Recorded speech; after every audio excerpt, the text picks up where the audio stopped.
Et une personne qui peut être considérée comme cheikh, comme éducateur, comme professeur, eh bien c'est une personne qui permet d'éduquer ton âme. Si quelqu'un ne te permet pas d'éduquer ton âme, eh bien ce n'est pas un véritable éducateur. C'est une personne qui te donne des conseils si tu veux quelquefois, c'est une personne qui... Mais un vrai éducateur, c'est quelqu'un qui vise à éduquer ton âme. Vous vous rappelez ce que j'avais dit et qui était essentiel lorsque je parlais de personnes qui quoi? Quand ils répondaient, ils disaient il y a divergence, choisis ce qui t'arrange. Ça c'est un éducateur? Ça quelqu'un qui peut considérer que celui-là éduque ton âme? Oui, c'est quelqu'un qui donne des informations. Mais il ne peut pas être considéré comme un cheikh, comme les chouyours étaient considérés à une certaine époque. Et même à cette époque, pour ceux qui ont compris, c'était quoi un cheikh? Quelqu'un qui éduque ton âme, qui t'aide à évoluer, qui t'aide à avancer. Dans les moindres détails, même lorsque tu manges, il te corrige. Lorsque tu parles, il te corrige. Lorsque tu manques de respect, il te corrige. Lorsque tu... c'est ça un éducateur. Et combien de gens manquent d'éducation?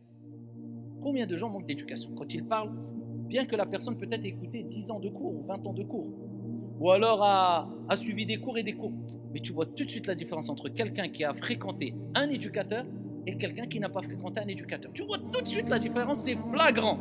Donc on a besoin d'un éducateur qui éduque l'âme. Quand il parle, quand il conseille, quand il répond, il parle à l'âme, il s'adresse à l'âme, il connaît l'âme. Et là, il y a des gens, ils ne connaissent même pas c'est quoi l'âme.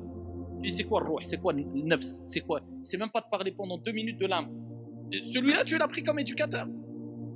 Donc c'est pour ça qu'on dit et on répète, attention de croire que parce que moi-même je vous parle, ou parce qu'une personne est visible sur le net, ou alors une personne dans une mosquée est éloquent, ou une personne s'exprime en langue arabe de façon éloquente, ou une personne te dit j'ai étudié 5 ans dans tel endroit, attention de croire que c'est une personne qui peut éduquer ton âme. Pas forcément, loin de là.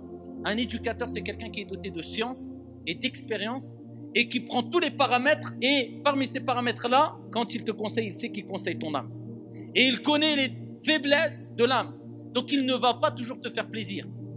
Alors si vous entendez quelqu'un qui vous dit toujours des belles paroles qui vous font plaisir, ne t'inquiète pas, tout est rose, tout est beau, ne t'inquiète pas, sachez qu'il y a un problème. Quelquefois, il faut rappeler des défauts qu'ont les personnes. Il faut rappeler ici en profondeur comment la personne peut se corriger.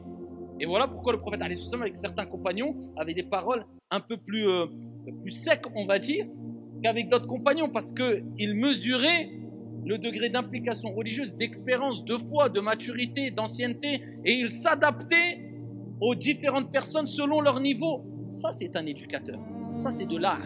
Déjà, tu ne pourras jamais éduquer vraiment dans le fond, des personnes en t'adressant de façon générale.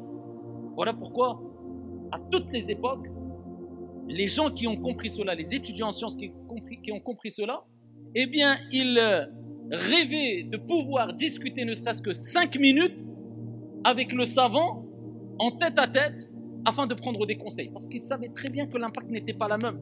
Et je peux vous dire qu'il y a des gens qui ont beaucoup moins de science que d'autres, mais quand tu les vois, tu lui dis, oh là là, celui-là, il y a quelqu'un qui l'a éduqué.